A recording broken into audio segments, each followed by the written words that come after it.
Everybody has their favorite part of the process. Trimming is mine. Let me show you how. So when I'm trimming, I'm typically trimming directly on the wheel head, and that's for a couple reasons. One, the wheel head is completely flat, and two, it gives me these centric rings that allow me to more easily center my pot.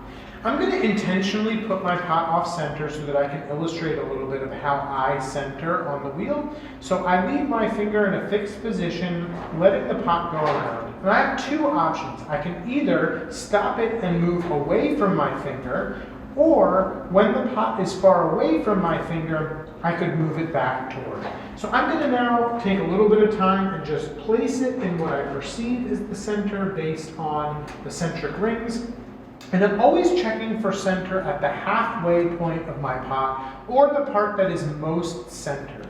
And the reason for that is we want to trim the foot to match the pot, not the pot to match the foot. So I'm now resting my finger here, looking for subtle movement of my pot.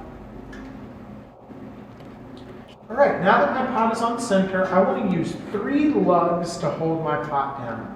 I'm going to apply some pressure to the foot of my pot, applying a downward force to my lug so that it holds my pot in place.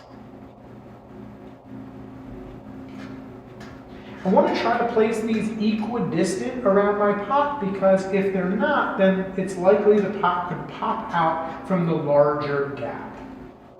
All right, so the tool that I use is a Kemper tool or Dolan. But it's sort of a crescent-shaped tool, and I use this because I like that there are corners and then there's a long edge, and so you can use a bunch of different things, but this is my favorite.